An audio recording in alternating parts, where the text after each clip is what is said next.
The North Sea was relatively calm on the morning of September 22, 1914. The First World War had begun only weeks earlier. Europe was still trying to comprehend the scale of the conflict taking shape. At sea, the war seemed distant, almost theoretical. Routine patrols, coastal surveillance, calculated fleet movements. But that morning would permanently change the way navies understood naval warfare. And for a young British officer named Wenman Wykeham-Musgrave, it would become a day almost impossible to believe. He would survive the torpedoing of 3 different ships, on the same day. Wykeham-Musgrave was an officer in the Royal Navy, serving aboard the armored cruiser HMS Aboukir. The ship was part of a squadron informally known as the Live Bait Squadron, a cruel nickname given by more experienced officers who considered those aging cruisers vulnerable to a new and silent threat emerging beneath the waves: German submarines. The 3 cruisers, Aboukir, Hogue, and Cressy, were patrolling the North Sea. They were sturdy ships but designed for a different era. Submarine warfare was only beginning to reveal its true potential. Shortly after 6 a.m. an explosion shook the Aboukir. At first, many believed the ship had struck a mine. The impact was devastating. Water began flooding the compartments rapidly. The cruiser started to list. What the crew did not yet know was that the cause was not a mine, but the German submarine U-9, commanded by Otto Weddigen. In an attack that would enter naval history, U-9 had launched a precise torpedo at the Aboukir. Wykeham-Musgrave was on board when the chaos began. Orders echoed across the decks. Men rushed to emergency stations. The list increased. There was little time to evacuate. Aboukir began to sink. And Wykeham-Musgrave managed to abandon ship. But the worst was still to come. The cruisers HMS Hogue and HMS Cressy were nearby. Seeing Aboukir in distress, they moved in to assist, unaware that the submarine was still in the area. It was a fatal mistake. U-9 maneuvered silently beneath the surface. And fired again. Hogue was hit. Then Cressy. Within a few hours, 3 armored cruisers of the Royal Navy were sinking in the North Sea. More than 1,400 sailors died in that attack. It was a devastating strategic shock for the United Kingdom. The belief in the invulnerability of large warships was dramatically shaken. But amid this disaster on a monumental scale, Wykeham-Musgrave's personal story stands out for its sheer improbability. After abandoning Aboukir, he was rescued by another ship, only for that second vessel to also be torpedoed. And later, he became involved in the evacuation of the 3rd cruiser as it too was struck. 3 ships. 3 torpedo attacks. 1 single day. He survived them all. Imagine the sequence. First impact. The freezing waters of the North Sea. Men struggling to find floating debris. Shouts, steam, metal tearing apart. Improvised rescue. Brief relief. Then another explosion. More chaos. More men in the water. And again, survival. The North Sea in September is unforgiving. Hypothermia can set in quickly. Cold water drains energy within minutes. Many who survived the torpedo strikes died from exposure before final rescue arrived.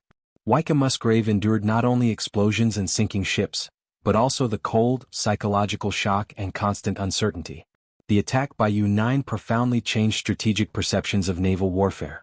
It proved that submarines could destroy major warships in succession. It exposed serious tactical vulnerabilities, such as approaching to render aid without considering an active submarine threat.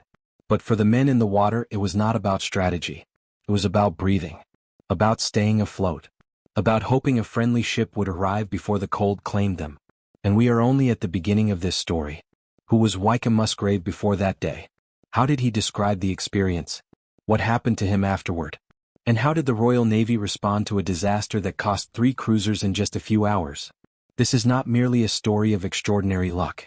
It is the moment when modern warfare revealed its most brutal face, and one man against all odds passed through 3 shipwrecks in a single day. The submarine responsible for the attack, U-9, was not a giant of the seas. It was relatively small, diesel-powered on the surface and electric when submerged. But it represented a radical shift in naval warfare. Under the command of Captain Lieutenant Otto Weddigen, it demonstrated that day that a single submarine could alter the psychological balance of a naval power. When HMS Aboukir was struck, many British officers still did not fully believe in the effectiveness of submarines as a decisive strategic weapon. There was excessive confidence in the robustness of armored cruisers. Naval thinking was still anchored in the era of large battleships and surface engagements. The first torpedo changed that. But the crucial mistake came immediately afterward. Seeing Aboukir listing and beginning to sink, HMS Hogue moved closer to rescue survivors. The commander believed the damage had been caused by a mine. Stopping to assist seemed an act of duty and humanity. It was also a fatal vulnerability. U-9 seized the opportunity. It fired 2 torpedoes at Hogue. The impact was direct. The cruiser began sinking rapidly. Men who moments earlier had been trying to save their comrades were now fighting for their own lives. Among them was Wenman Wykeham-Musgrave.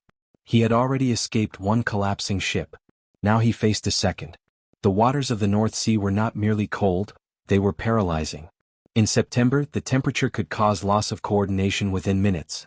Many sailors who managed to escape their ships did not survive prolonged exposure in the water. But the day was not yet over. The third cruiser, HMS Cressy, also approached to render assistance, still underestimating the active presence of the enemy submarine. U-9 attacked again. More torpedoes. More explosions. More men in the sea. In less than 2 hours, 3 major Royal Navy cruisers lay on the floor of the North Sea. The strategic impact was devastating. More than 1,400 British sailors died in that single episode. It was one of the first major demonstrations of the vulnerability of traditional warships to the new submarine weapon. For the British public it was a shock. For the Royal Navy it was a brutal warning. But for Wykeham-Musgrave, what remained of that day were not strategic reports. They were memories of steel tearing apart, decks tilting, men jumping into the sea, floating wreckage, and the cold quickly penetrating the body. Surviving one shipwreck is already an extreme event. Surviving 3 in the same day is almost inconceivable. He was eventually pulled from the water by rescue vessels that arrived later at the scene. The area had become a field of scattered survivors stretching for miles. Small boats and ships gathered exhausted men, many in critical condition from hypothermia. The attack by U-9 immediately became a landmark in naval warfare. It showed that submarines were not merely defensive or experimental weapons. They were offensive instruments capable of destroying entire squadrons if employed with audacity and surprise. It also demonstrated that traditional rescue procedures needed to be reconsidered in a scenario where the threat remained active beneath the surface. For Wykeham-Musgrave, survival that day did not end his career. He continued serving in the Royal Navy throughout the war. His story became a notable example of resilience, although he himself was never widely celebrated as a public hero. There is something almost ironic in that. While the press discussed strategic humiliation and the rise of German submarine power, the individual experience of men like him remained in the background. Yet it is on the human level that the true dimension of the episode is revealed. Imagine the psychological sequence. Initial explosion. Evacuation. Momentary relief upon reaching another ship. Another explosion. Another escape. Another plunge into freezing water. And finally rescue. Each stage required immediate adaptation. There was no time to process trauma. There was only survival instinct. The disaster of the 3 cruisers led to significant changes in British naval doctrine.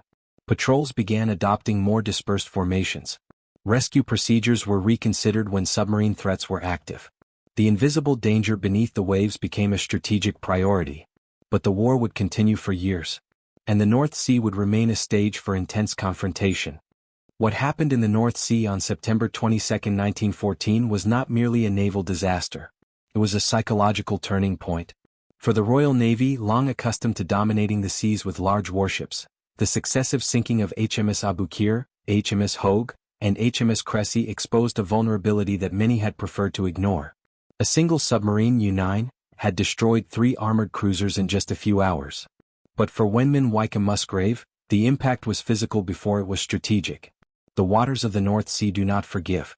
Even in late summer, temperatures are low enough to cause progressive loss of motor coordination. Breathing becomes shallow. Muscles stiffen.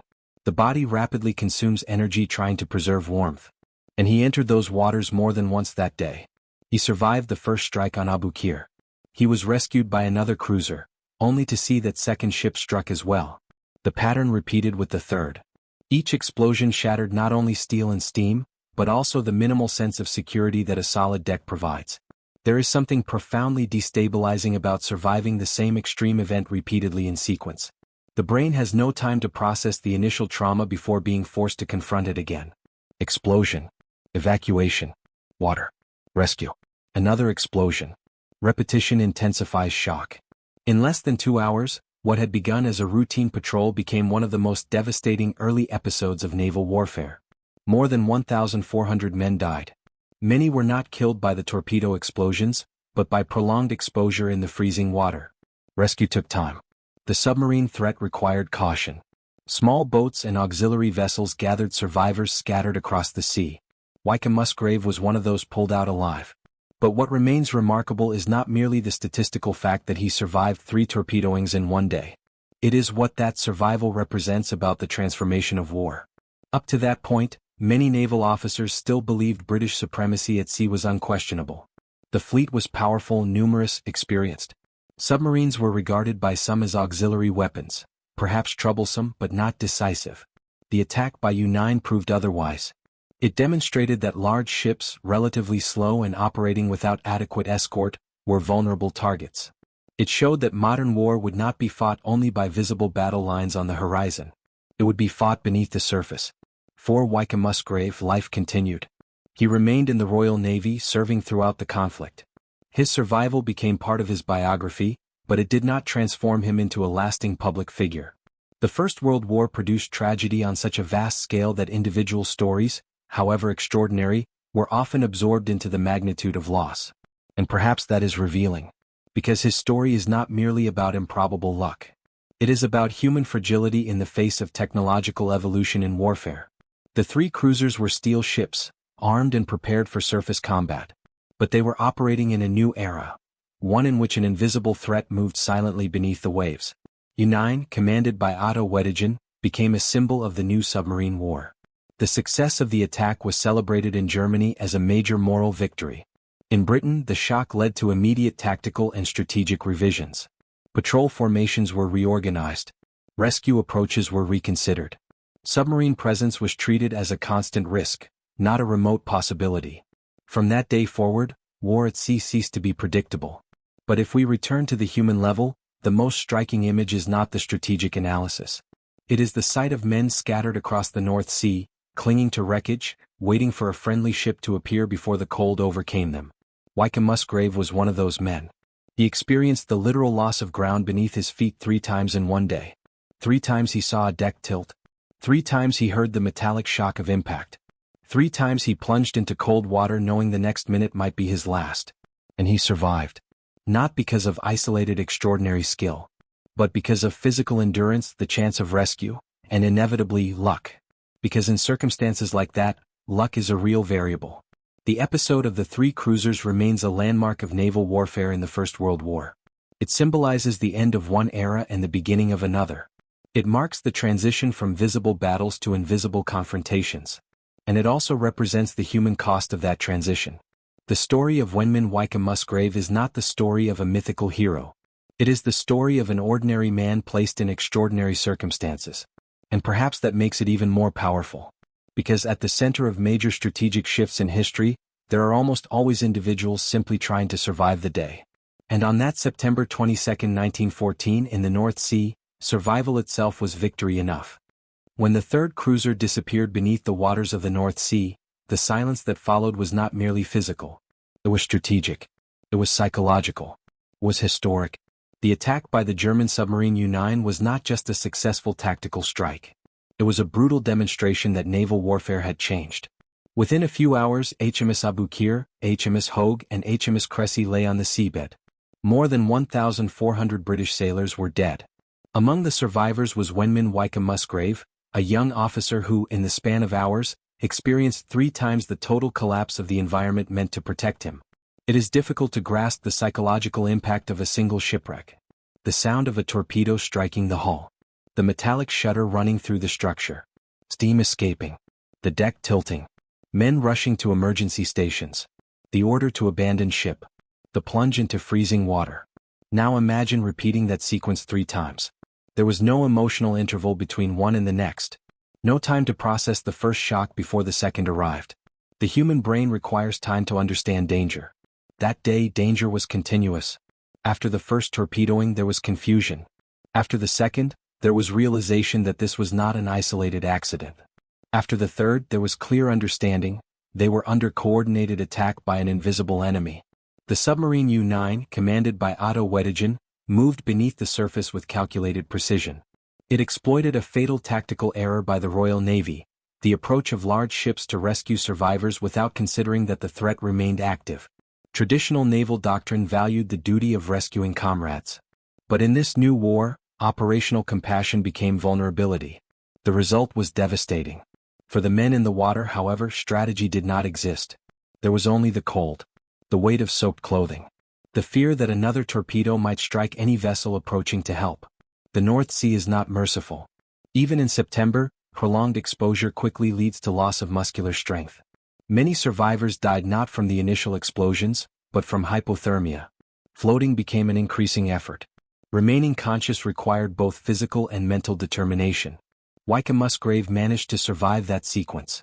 He was picked up by vessels that arrived later at the disaster area. But his survival was not guaranteed. It depended on circumstances that could easily have been slightly different, and then he would have been just another name on the casualty list.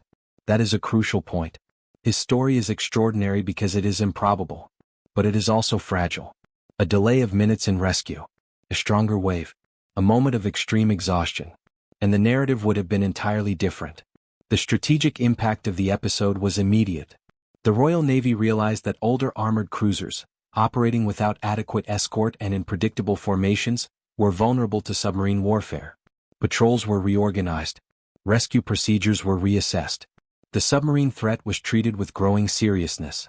The sinking of the three cruisers became a symbol of transition between eras. Supremacy based solely on size and armor was no longer sufficient. Invisibility and surprise had become decisive weapons. For Germany, the success of U-9 was celebrated as both strategic and moral victory. For the United Kingdom, it was a painful warning. Yet at the center of this historic shift were ordinary men. Officers and sailors who did not know they were participating in a defining moment of naval history. They were simply carrying out routine patrol orders. Wykeham-Musgrave continued his career after that day. He did not become a legendary propaganda figure. His survival did not alter the course of the war.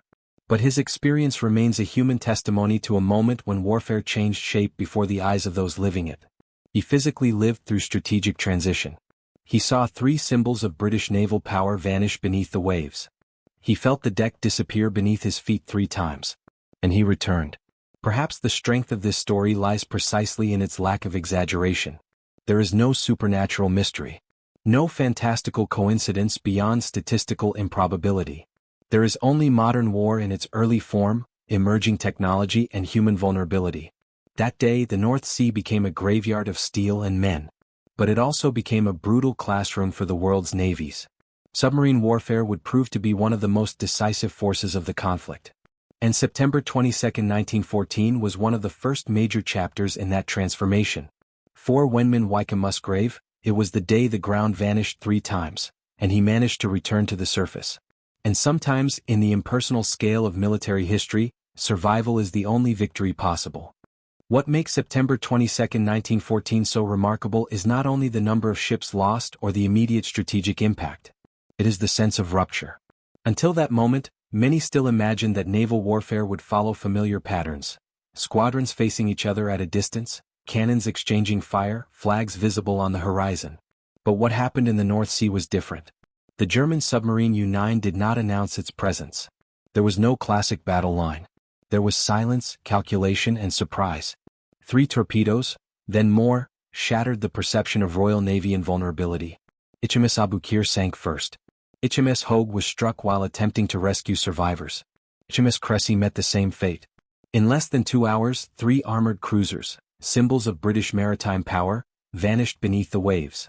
And in the midst of it all was Wenman Wykeham-Musgrave, living through an experience no theoretical preparation could truly anticipate. Imagine the emotional sequence. First impact, disbelief. Second impact, realization that this was no accident. Third impact, awareness of a coordinated, systematic attack. The mind must adapt rapidly to each new level of threat. What had been routine patrol became total war in a matter of minutes.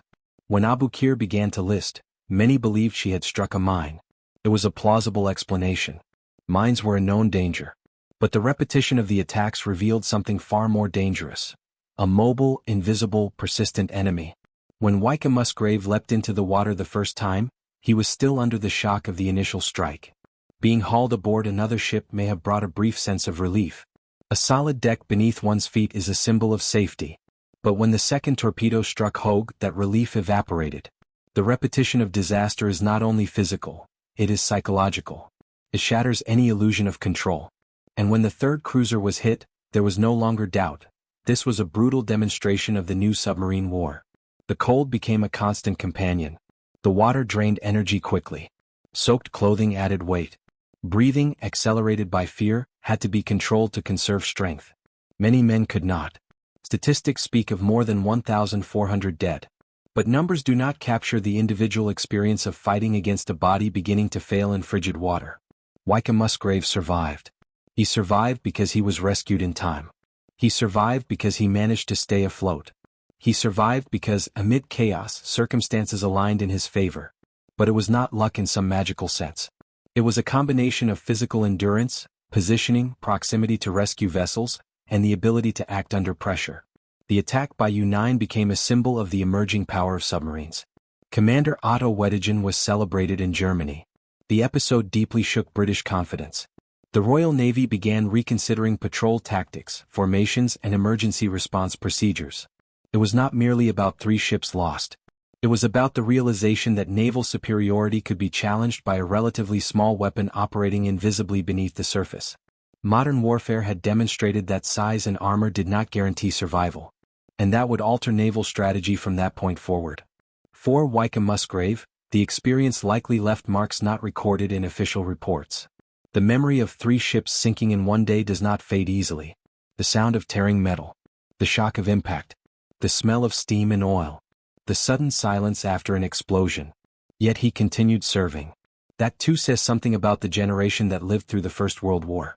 Men who endured extreme events and still returned to duty. The war did not allow long periods for emotional processing. The conflict continued. And the submarine threat would continue to grow throughout the war. Perhaps the power of this story lies in its contrast. On one side, the strategic transformation of naval warfare. On the other, the individual experience of an officer trying to survive 3 successive collapses. Military history often focuses on high command decisions, fleet movements, and treaties. But every major strategic shift is first lived at the human level. On the trembling deck, in the flooding compartment, in the paralyzing cold. Wenman Wykeham-Musgrave did not change the course of the war that day. But he witnessed, and survived, one of the moments that redefined warfare at sea. 3 ships torpedoed. 3 plunges into the North Sea. 1 single day. And the understanding that the naval world had changed forever. When the sun set over the North Sea on that September 22, 1914, the surface seemed almost calm again. Ordinary waves. A gray horizon. Nothing in its appearance revealed that only hours earlier, 3 large armored cruisers had vanished beneath those waters. But the sea keeps an invisible memory. On the seabed lay HMS Aboukir, HMS Hogue, and HMS Cressy, symbols of a naval era that was coming to an end. And among the few who could recount what had happened was Wenman Wykeham-Musgrave, the officer who survived 3 torpedoings in a single day. His story is not merely about improbable luck. It is about historical transition lived firsthand. That day, war ceased to be only a clash of visible squadrons. It became a war of shadows. The enemy was no longer seen on the horizon. It moved beneath the waves. The periscope replaced the battle line. The torpedo replaced the duel of guns. And the men aboard the British cruisers were not prepared for the speed of that transformation. When Aboukir was struck, there was still uncertainty. Mine or torpedo? Accident or attack? But as Hogue and Cressy were also destroyed, it became clear that something larger was unfolding. Traditional naval supremacy was being challenged by silent, strategic technology. For Wykeham-Musgrave, this meant losing the deck beneath his feet 3 times. 3 times feeling the impact that tears through steel. 3 times seeing freezing water as the only option. 3 times battling the weight of soaked clothing, the cold that stiffens muscles, and the fear that quickens breathing. The human experience of that day was brutally simple. Survive minute by minute. He was not thinking about global strategy. He was not reflecting on naval doctrine. He was trying to stay afloat, control his breathing, and hope that a friendly ship would arrive before the cold defeated him. And perhaps that is the most powerful point of the story. Major military transformations are first lived as individual physical experiences. Before they become chapters in history books, they are explosions that shake decks, men in the water fighting hypothermia, decisions made in seconds. The attack by U-9 changed naval warfare. The Royal Navy revised its tactics. Submarines came to be seen as a primary threat. From that point on, convoys, escorts, and anti-submarine strategies gained growing importance. But for those who were there, the impact was immediate and visceral. Wykeham-Musgrave continued his career. He lived through the remainder of the war. He became part of the long list of officers who endured the First World War, carrying memories that could hardly be fully explained to anyone who had not been there. Surviving 3 times the same type of disaster in a single day is not merely a statistical anomaly. It is an experience that reshapes one's perception of risk, life, and death. And perhaps that is the enduring strength of this story. It is not a maritime myth. It is not a supernatural coincidence. It is modern war colliding with men who were still thinking in terms of the previous war. In the North Sea in 1914, submarine technology proved that invisibility could overcome armor. And a British officer proved that even when the ground vanishes repeatedly, it is possible to surface again. The sea remained the same. But the war would never be. And on that gray horizon, where 3 cruisers disappeared, a new era began, silent, submerged, and relentless.